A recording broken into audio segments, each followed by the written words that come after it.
Assalamualaikum warahmatullahi wabarakatuh. Assalamualaikum warahmatullahi wabarakatuh.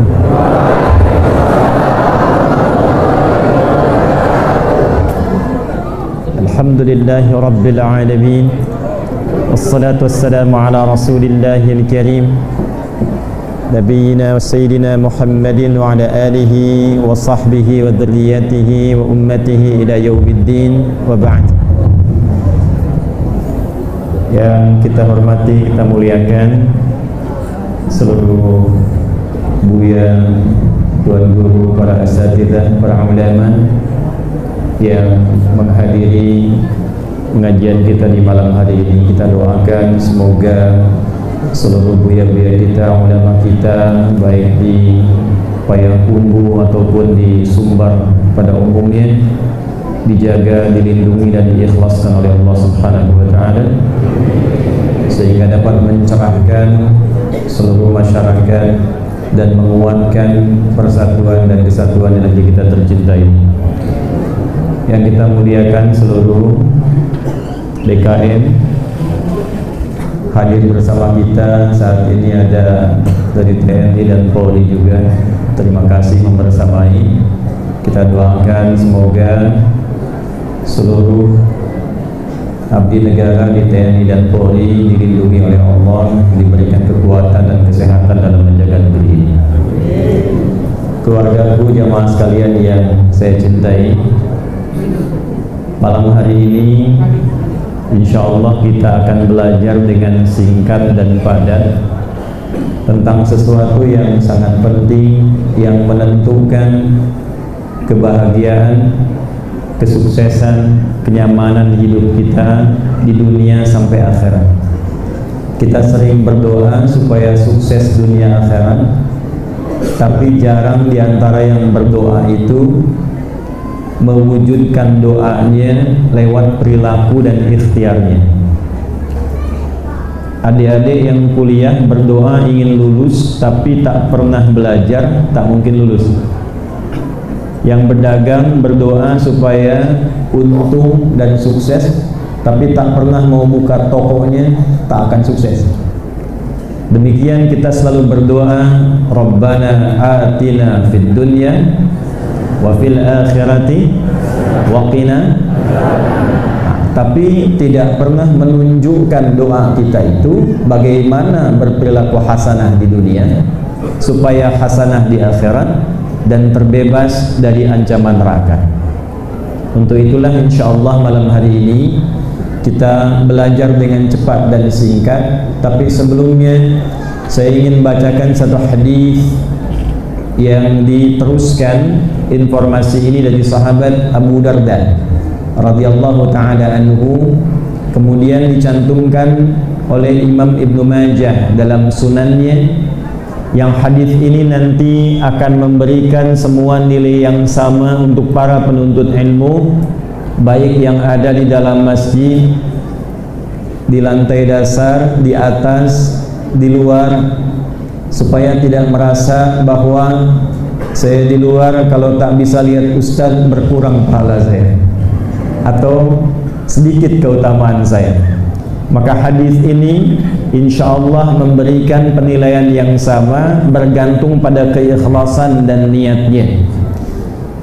Dari Nabi sallallahu alaihi wasallam, saya persingkat sanadnya, beliau menyampaikan, man salaka tariqan yaltamisu fihi ilma sahhalallahu lahu tariqan ilal jannah wa innal malaikata la tad'u ajnihataha ridan li talibil ilmi wa inna talibal ilmi yastaghfiru lahu man fis samawati wa man fil ardi hatta al hitan allati fil bihar wa innal ulama'a warathatul anbiya'i wa innal anbiya'a lam yurithu dirhaman wala dinara walakinnahum warathul ilma fahadduhu aw kama qala bihadhin wafir aw kama qala sallallahu alaihi wasallam.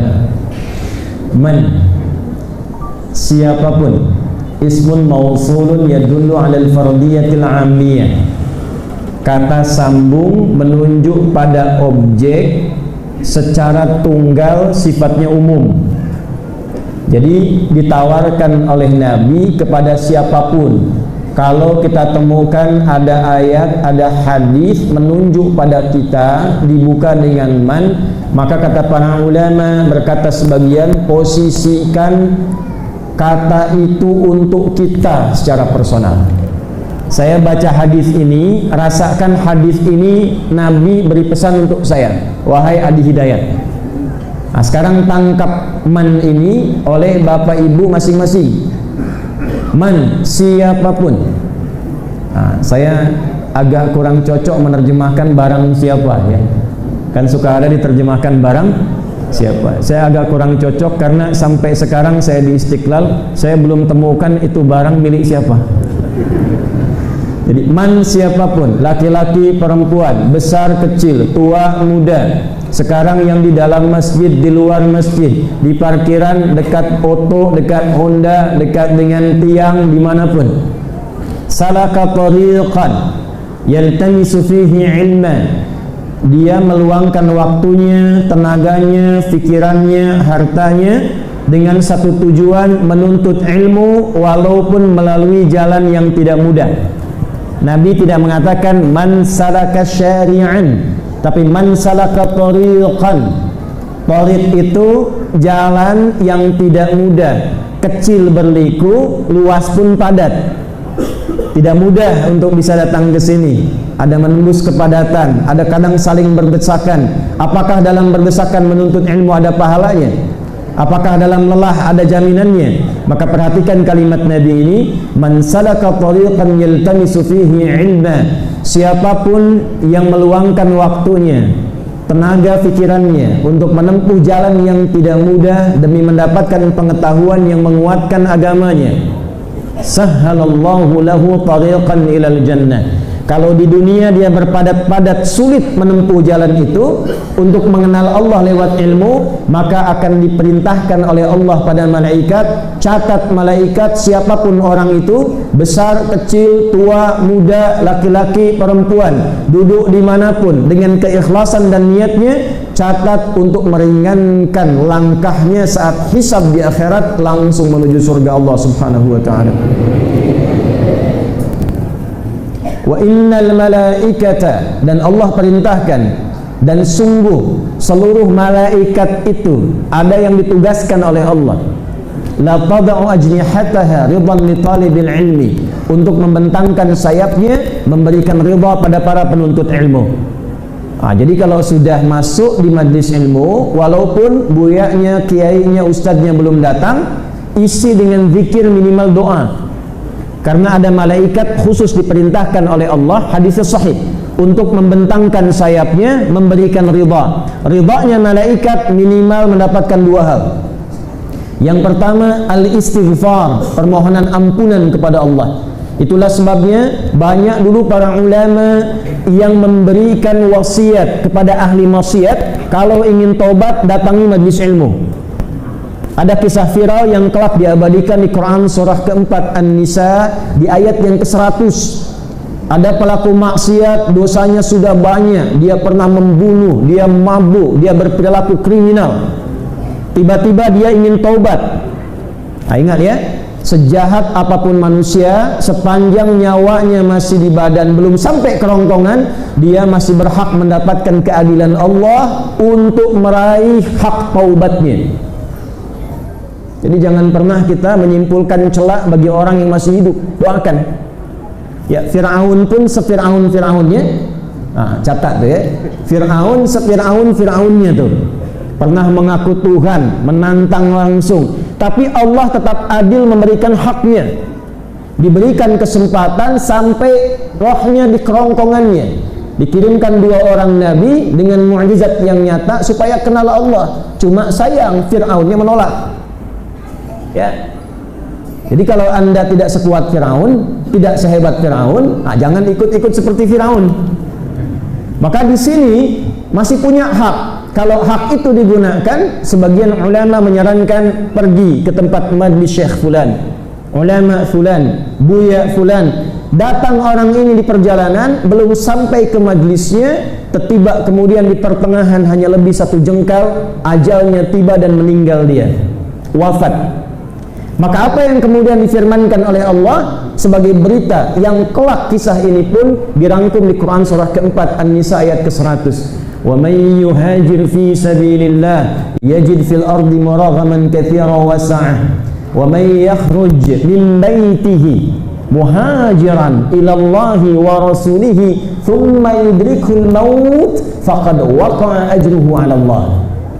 Siapapun yang ingin merubah hidupnya lebih baik, dekat dengan Allah, lalu menjadikan aktivitasnya karena Allah, makannya karena Allah, dagangnya ingin dapat ridha Allah, belajarnya supaya kenal Allah, mendidiknya supaya didekati oleh Allah, bekerjanya supaya mendapat ridha Allah, dan dia mulai merubah itu dengan belajar.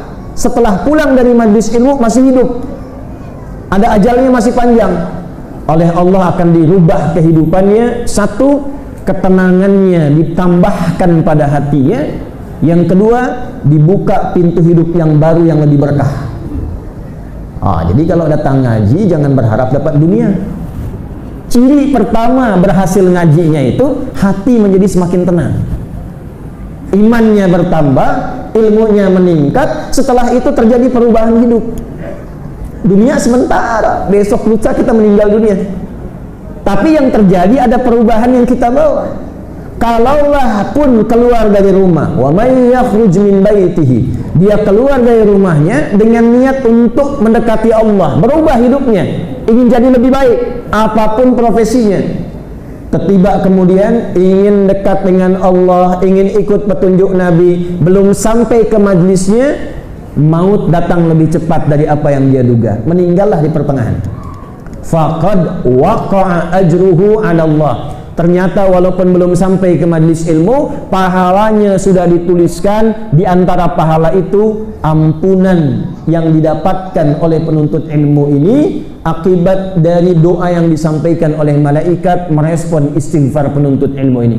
Jadi yang tadi ahli maksiat itu di jalan dia sambil taubat, astagfirullah, ampuni saya ya Allah, maksiat banyak ya Allah, saya ingin kembali ingat kepada Engkau ya Allah. Di jalan dia meninggal dunia, kalimat itu diaminkan oleh malaikat, menggugurkan seluruh dosanya, masuk surga. Sekarang coba bandingkan dengan bapak ibu ini. Ada yang pernah bunuh orang nggak di sini? Ada yang pernah bunuh orang nggak di sini? Mumpung ada pak polisi itu. Ada yang mabuk, ada yang pernah zina.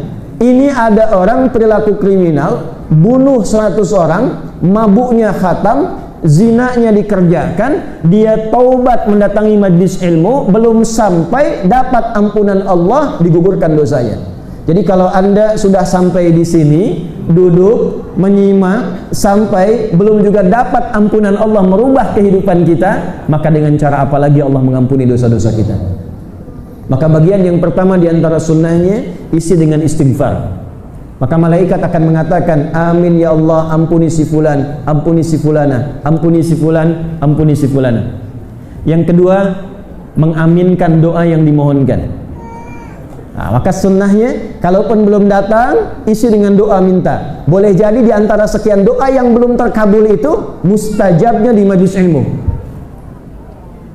Lalu lanjutkan. Wa inna talibal ilmi yastaghfiru lahu man fis samawati wa man fil ard.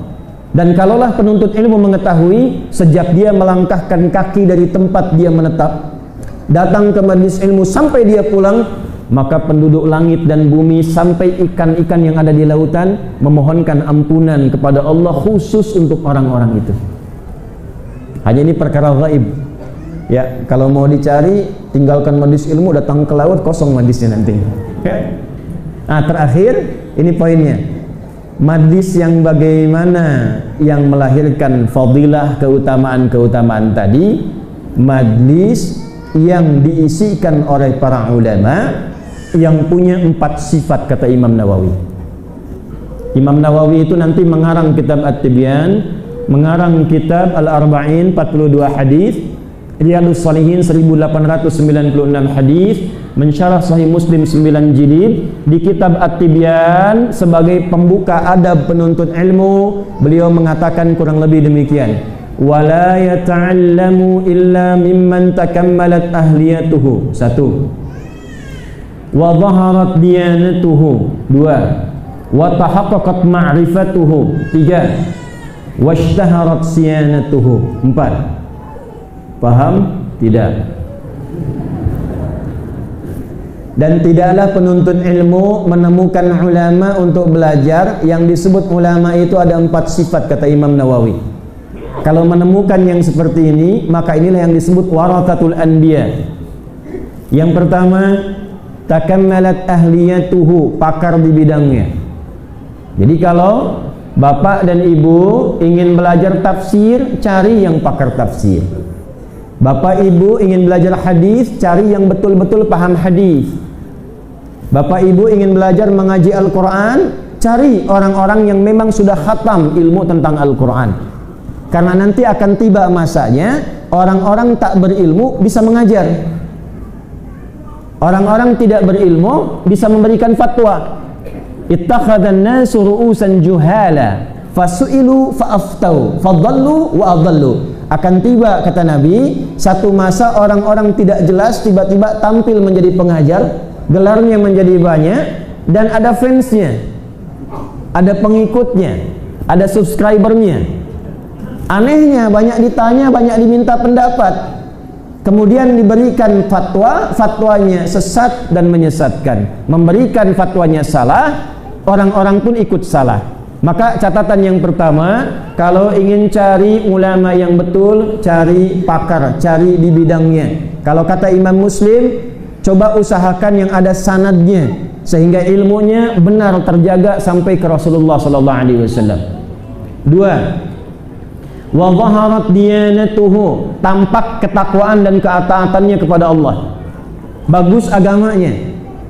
Apa diantara ciri bagus agamanya? Kita agak sulit lihat, ini Buya ini tahajud tak malamnya, baca Quran tidak, puasa tidak, agak sulit. Tapi diberi tanda dalam hadis tadi, wa innal anbiya'a lam yurithu dirhaman wala dinara. Nabi itu saat mengajar tidak mewariskan dirham dan dinar. Maka ulama nabawi, ulama rabbani tidak mengajar untuk mencari dunia. Ya, jadi bukan mengajar untuk cari amplop. Kalau amplopnya tebal, sahih. Amplopnya tipis, dhaif. Tipis tapi banyak, sahih li ghairihi. Ya. Wala tamnun tastakfir. Jangan sampai ada orang mengajarkan agama menukar akhirat untuk dunianya. Karena itu jangan sampai jamaahnya cari akhirat, buyanya, ustadznya cari dunia, celaka itu. Karena itu nanti kalau ada undang-undang saya itu tak usah mikir dunia, ya, tak usah mikir materi, jangan, tak usah siapkan amplop ini berapa, tak usah. Saya ada waktu sehat datang, ya, urusan kami urusan akhirat. Nanti bapak ibu cari akhiratnya, ulama mengajarkan akhiratnya, maka nyambung koneksinya. Ulama disifati ulama tapi mencari dunia, ilmunya akan sebatas dunianya. Saat selesai pengajian hilang ilmunya. Diingat di dalam masjid, tidak jadi praktek dalam kehidupan keseharian. 3. Wa tahaqqaqat ma'rifatuhu, dan jelas ma'rifatnya. Dia kenal Allah, dia kenal dirinya. Kapan ciri ulama kenal Allah? Quran surah ke-35 ayat 28. Innama yakhshallaha min ibadihil ulama'u. Sungguh para ulama yang betul-betul kenal Allah itu yang khasyah, yang takut kalau kalamnya tidak disukai oleh Allah, kalau fatwanya menyimpang dari ridha Allah. Maka kalau dia bicara, dia timbang Allah ridha atau tidak. Kalau dia memberikan fatwa, dia timbang sesuai tidak dengan kalam Nabi Muhammad sallallahu alaihi wasallam. Itu yang ketiga. Maka yang keempat, yang terakhir, washtaharat siyanatuhu, akhlaknya pun baik. Pintar tapi senang mencela, tak baik.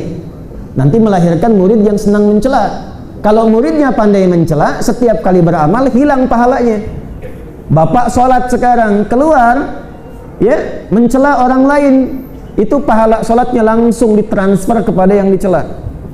Awas, Ini penting saya ingatkan karena di hadis Muslim riwayat dari sahabat Abu Hurairah, Nabi menyampaikan akan tiba satu masa sekelompok orang yang hilang pahalanya, bangkrut di akhirat karena habis amal solehnya diikuti oleh amal salahnya.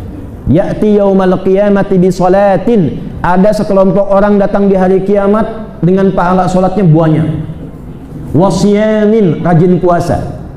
Wa zakatin, gemar berzakat. Hanya sayang ya'ti qad syatama hadza, dia pun senang mencela si fulan, suka saling cela. Wa qadzafa hadza, senang saling menuduh. Wa daraba hadza, senang berselisih, berkelahi. Wa akala mala hadza, ada yang menipu. Yang terakhir wasafaka dama hadza, akan ada orang bawa-bawa agama tapi senang menumpahkan darah.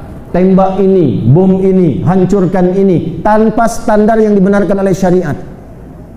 Kalau terjadi begitu, tu'khadhu hadza min hasanatihi wa hadza min hasanatihi. Ada orang sholat kemudian mencela orang lain, maka dipindahkan pahalanya dari yang sholat itu kepada yang dicela, langsung pindah. Kalau saya tak begitu Ustaz, bagus nah. Tak seperti ibu itu tuh, kalau ibu itu bicaranya itu sama. Ya. Kalau ada orang puasa tapi bikin status mencela orang lain, ternyata bapak itu kalau begini begitu ya, nggak nyangka ya. Nah, ketika Anda menulis nggak nyangka, itu sedang nyangka.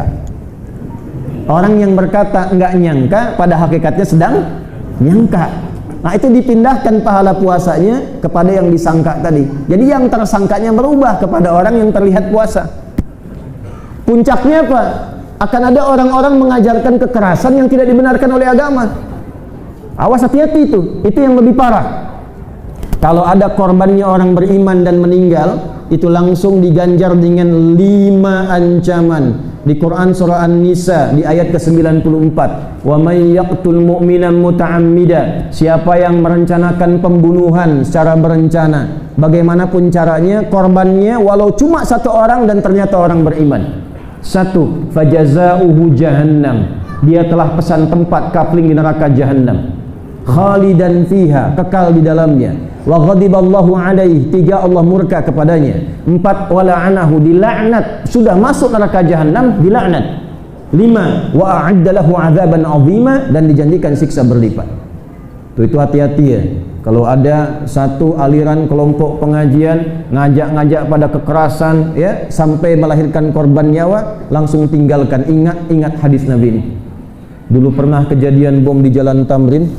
Tuh Pak polisi, saya sedang di Lampung itu. Tiba-tiba satu jemaah angkat tangan bertanya, "Ustadz, apakah bom di Jalan Tamrin termasuk jihad fisabilillah?"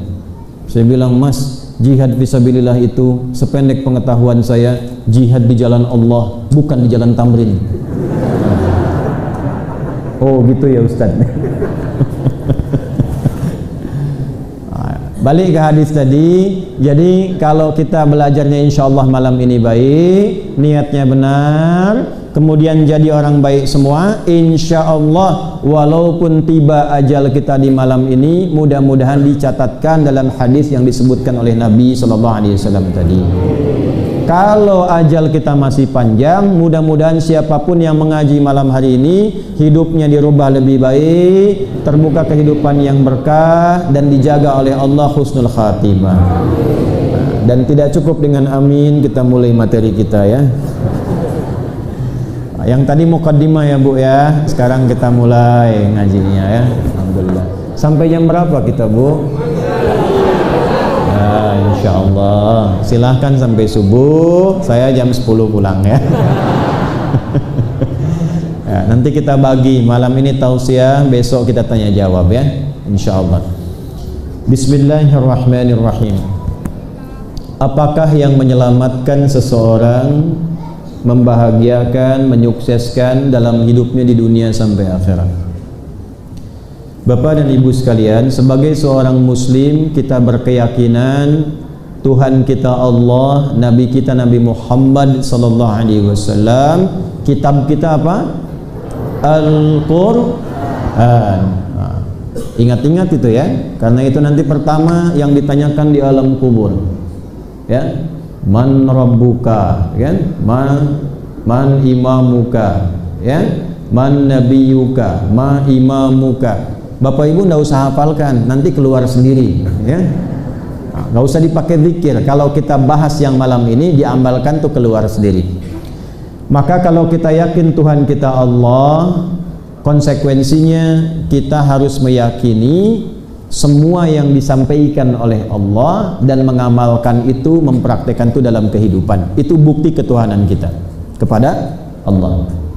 Kalau yakin Nabi Muhammad Rasulullah, maka konsekuensinya kita mengikuti apa yang diajarkan Nabi sesuai dengan apa yang diperintahkan oleh Allah Subhanahu wa taala. Kalau kita yakin Al-Qur'an kitabullah, pedoman hidup, ingat, bukan buku bacaan. Al-Quran itu pedoman kehidupan, dibaca mendapat pahala supaya paham isinya. Kalau sudah paham diamalkan, itu fungsinya. Saat diturunkan Al-Quran itu kalimatnya jelas, bukan kitab bacaan. Syahru Ramadan alladzi unzila fihil Quran hudan linnas. Di bulan mulia bulan Ramadan Al-Quran diturunkan untuk menjadi pedoman kehidupan bagi seluruh manusia. Jadi semua masalah kehidupan yang kita alami itu petunjuknya, solusinya ada semua dalam Al-Quran. Dari mulai kita belum dilahirkan sampai kita meninggal, sampai pulang kepada Allah, dijelaskan tentang tata cara menjalani kehidupan. Ingin jadi anak yang baik, ada di Quran. Ingin jadi suami yang baik, ada di Quran. Ingin jadi istri yang sukses, ibu yang solihah, ada dalam Al-Quran. Ingin bekerja yang berkah, ada dalam Al-Quran. Semua jalan kehidupan, profesi kehidupan dijelaskan petunjuk umumnya di Al-Quran, dirinci dengan keterangan Nabi, dipraktekkan dalam kehidupan di era Nabi. Jadi kurikulum. Kurikulum itu pedoman hidup, Bu, yang ditiru, diikuti. Oleh karena itu, siapapun yang mengikuti petunjuk-petunjuk ini di abad manapun, di era manapun, itu sukses, Pak, Bu. Silahkan Bapak Ibu cek. Orang-orang yang konsisten mengikuti petunjuk dalam Al-Quran, mengamalkan apa yang Nabi sampaikan setiap masanya, bertempat dimanapun, mau tinggal di Payakumbuh, di Bukit Tinggi, sampai ke Solo, dan sebagainya. Kalau dipraktekkan, sukses dan bahagia sesuai dengan pekerjaan dan masanya. Itulah sebabnya kenapa turunnya di Mekah. Ibu tahu Mekah, Bu? Bu, Mekah di zaman dulu bukanlah seperti yang sekarang. Kau yang dulu bukanlah kau yang sekarang. Tuh kan? Tapi beda dengan Mekah. Mekah yang dulu bukan yang sekarang. Sekarang maju, ramai, banyak gedung bertingkat, rombongan umrah, rombongan haji Sumatera Barat telah tiba di kota suci Mekah Al-Mukarramah. Naik pesawat, disambut canggih, masuknya pakai barcode. Dulu tidak ada. Yang ada dulu itu, maaf, tempatnya di lembah, gersang, sulit ditemukan sumber air. Biwadin ghairi dzi zar'in inda baitikal muharram, di tempat yang batu-batunya keras, airnya susah, penduduknya rata-rata kriminal. Dulu di Mekah, zaman Nabi sebelum diutus sampai awal diutus, itu rata-rata penduduknya kriminal. Pemabuk di zaman itu, pemula, orang yang baru mabuk, nyobain mabuk, itu minimal 5 kali sehari, Pak. Pemula tuh, bayangkan yang profesional. Kalau mau membegal, itu bukan 1-2 orang, sekampung begal semua. Zina itu semua jenisnya hatam. Orang sekarang bertuhan bisa bermacam-macam. Dulu sampai ada yang jualan Tuhan. Tuh. Makanya kriminal, orang yang tidak mengerjakan kebaikan disebut dengan jahil, sifatnya disebut dengan jahlun. Kalau digabungkan jahiliyah. Itulah sebabnya kenapa disebut dengan jahiliyah. Ini Ibu Bapak kalau saya gambarkan begini. Ini tengah-tengah, ini Mekah. Di sampingnya ada Romawi yang sudah maju. Ada yang disebutkan dengan, kalau bahasa sekarang, imperium. peradaban, maju kotanya, punya kolosium. Saya pernah di Tripoli, di Libya, ada satu wilayah namanya Leptis Magna, peninggalan Romawi. Itu kolosiumnya masih ada sampai dengan sekarang. Tempat teater. Kalau Bapak pernah lihat Gladiator itu, ya, yang digambarkan di film-film, itu kolosiumnya sampai sekarang masih ada. Sepanjang laut Mediterania sampai ke Turki masih ada, lewat di Itali sampai ke Tripoli, sampai ke Turki itu masih ada. Saking kuatnya peradabannya, maju teknologi pada masa itu. Di samping kirinya ini Persia. Dia punya kekaisaran, pasukannya paling hebat. Ya, pasukan-pasukannya sampai sekarang jadi inspirasi, kekuatan terbesar di masa itu. Romawi, Persia. Mekah di mana? Tengah-tengah. Saking gersang tempatnya, ini dua kekuatan tidak minat menjajah. Satu-satunya tempat yang nggak pernah dijajah karena nggak minat. Ngapain ke sana? Datang ke sananya padang pasir, belum nyampe sudah tewas duluan. Dapat ke sana nggak dapat apa-apa, cuma orang ziarah ke Ka'bah. Pikirannya begitu. Quran diturunkan bukan di Romawi, bukan di Persia, untuk menunjukkan ketika mendapatkan Al-Quran, Allah membalik keadaan tempat itu lebih unggul dari tempat manapun. Itu maksudnya.